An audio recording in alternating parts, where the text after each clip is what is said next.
ये बहुत दुखद घटना है और जितनी भी निंदा की जाए कम है। जो भी इस तरह के वाकयात होते हैं जिसमें निर्दोष लोग मारे जाते हैं, ये इंसानियत का कत्ल है। इस्लाम पीस का मजहब है, इस्लाम बचाने का नाम है, इस्लाम मारने का नाम नहीं है।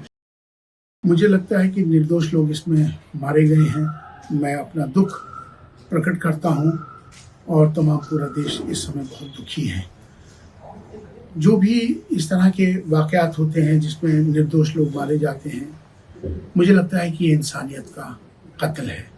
और जिस तरह से ये पहले भी जिस तरह से पुलवामा हुआ, पहलगाम हुआ, उसके बाद अब ये दिल्ली का जो ब्लास्ट हुआ है, इसमें जिस तरह से निर्दोष लोग मारे गए हैं, तो मुझे लगता है कि इसको मैं इंसानियत का कत्ल कहूँगा।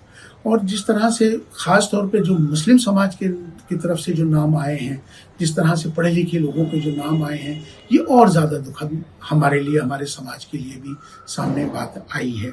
वैसे तो मैं हमेशा कहता हूँ कि हर समाज में अच्छे लोग ज़्यादा होते हैं, चंद लोग खराब होते हैं, तो इसका मतलब सारा समाज खराब हो, ऐसा होता नहीं है। लेकिन फिर भी इस तरह की जो वाकयात जो वारदात हो रहे हैं, तो कहीं ना कहीं मुझे लग रहा है कि हमें इस बात की फिक्र करनी होगी। वो राष्ट्र विरोधी ताकतें सक्रिय हो गई हैं और वो पड़ोसी देश सक्रिय हो गए हैं। वो लोग पढ़े लिखे लोगों को इसमें अपना टारगेट बना रहे हैं, उनको शामिल कर रहे हैं, जबकि इस्लाम पीस का मजहब है, इस्लाम बचाने का नाम है, इस्लाम मारने का नाम नहीं है। मुझे लगता है कि वो लोगों को गुमराह किया जा रहा है, उनको गुमराह करके उनको जो भी बताया जा रहा है, बरगलाया जा रहा है, उसकी बड़ी फिक्र की बात है और हम सबको इसकी फिक्र करनी चाहिए, क्योंकि इस्लाम बचाने का नाम है, इस्लाम शांति का मजहब है। आज इस्लाम को बदनाम करने की साजिशें रची जा रही हैं। नाम तो है जैश मोहम्मद, लश्कर तोयबा, मोहम्मद की सेना, और लश्कर तोयबा, मोहम्मद का लश्कर, नाम उन्होंने इस तरह के रखे हुए हैं। तो मैं तमाम आज अपील भी करना चाहता हूँ, तमाम सबको बताना भी चाहता हूँ, खास तौर पे जैश मोहम्मद और लश्कर तोयबा जो इन्होंने नाम रखे हैं, अल्लाह के वास्ते इस नाम को हटा दीजिए, क्योंकि ये आतंकवादी संगठन है। आतंकवादी नाम रखें, मोहम्मद को और इस्लाम को बदनाम ना होने दें। मोहम्मद सल्लल्लाहु अलैहि वसल्लम वो बचाने के लिए आए थे, रहमत बन के आए थे, रहमतुल लिल आलमीन थे। इस्लाम बचाने का नाम है। आज इस्लाम को और मोहम्मद साहब को बदनाम करने की साजिशें हो रही हैं। तो मुझे लगता है कि हमें तमाम खास तौर पर मुसलमानों से को ये बताना चाहता हूं कि अब हमारी जिम्मेदारी ज्यादा हो गई है। मैं चीफ इमाम होने के नाते आने वाले शुक्रवार के दिन देश की 5.5 लाख मस्जिदों से इस आतंकवाद के विरोध में इसका ऐलान होने वाला है और जो निर्दोष लोग मारे गए हैं उनके लिए इस शुक्रवार को नमाज भी उनके लिए उनकी आत्मा की शांति के लिए भी दुआएं की जाएंगी। लेकिन कई बड़ी साजिशें हैं, इससे हमें सबको एक होकर सतर्क रहने की जरूरत है। देश में राष्ट्र विरोधी ताकतें सक्रिय हो गई हैं। हमारे देश में जिस तरह से देश के प्रधानमंत्री श्री नरेंद्र मोदी जी के नेतृत्व में आज देश विश्व गुरु बनने के लिए अग्रसर है, तो ये पड़ोसी देश को उन शक्तियों को बर्दाश्त नहीं हो रहा है। तो सचेत रहने की जरूरत है, समझने की जरूरत है, एक होने की जरूरत है। एक होकर इसका आतंकवाद का हम मुकाबला करेंगे, क्योंकि हमारे देश के प्रधानमंत्री जी ने साफ तौर पे कहा था कि मैं यूएन के अंदर कि मैं जब तक उस देश के साथ बातचीत नहीं करूंगा जब तक वो जो देश आतंकवाद को अपने यहाँ से खत्म नहीं कर देता।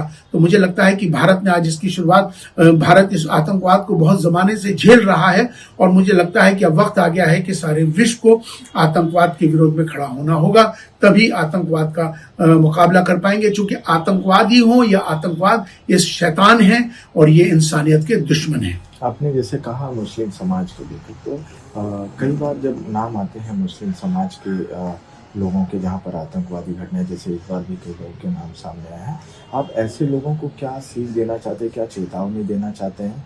क्योंकि जिस तरीके से ऐसी घटना के बाद लोगों की जाने जा रही हैं और देश में जो अराजकता हो रही है, उसको लेकर क्या? यकीनन इसी के लिए अब हमारी जिम्मेदारी ज्यादा है। मैं चीफ इमाम होने के नाते मैं तमाम मुसलमानों से, मुस्लिम संगठनों से ये अपील करना चाहता हूं कि अब आगे आइए, अब इस आतंकवाद के खिलाफ अपनी मुहिम को आगे बढ़ाइए।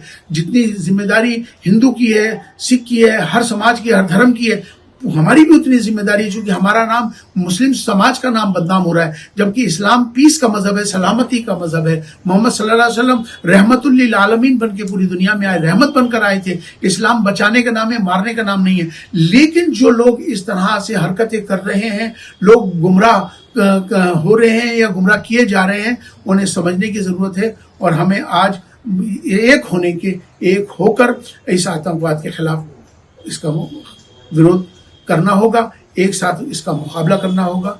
हमें तभी एक होकर इस आतंकवाद को समाप्त कर सकेंगे। एक प्रश्न ये है कि अभी जिस तरीके से पद यात्रा चल रही है हिंदू संगठन की, बाबा बागेश्वर और कई साधु संत पद यात्रा कर रहे हैं, उसको लेकर क्या कहेंगे? देखिए, ये जो यात्रा चल रही है वो तो एक ऐसी यात्रा है जो धर्म की यात्रा है, वो यात्रा है जो जोड़ने की यात्रा है, वो यात्रा है जिसमें एक होने की यात्रा है, वो यात्रा है जिसमें भारत को एक करने का संदेश है। तो मुझे लगता है कि वसुधैव कुटुंबकम की जो बात है वो पूरे भारत को एक करने, पूरे विश्व को एक करने की यात्रा है। मुझे लगता है कि उस यात्रा को सबको एक होकर इस यात्रा में शामिल भी होना चाहिए, क्योंकि ये राष्ट्र की यात्रा है। और ये राष्ट्र की यात्रा, चूंकि हम हमेशा सबको की बात कहते हैं, हमारी सबकी जातियां ज़रूर अलग हो सकती हैं, हमारी पूजा पद्धति सबकी ज़रूर अलग हो सकती है, हमारे इबादत करने के तरीके ज़रूर अलग हो सकते हैं, हमारे पंथ ज़रूर अलग हो सकते हैं, लेकिन हमारा जो सबसे बड़ा धर्म इंसान और इंसानियत का है। भारत में रहते हम सब भारतीय हैं। आओ हम सब मिलकर भारत को मजबूत करें, भारतीयता को मजबूत करें। राष्ट्र सर्वोपरि है, राष्ट्र प्रथम है।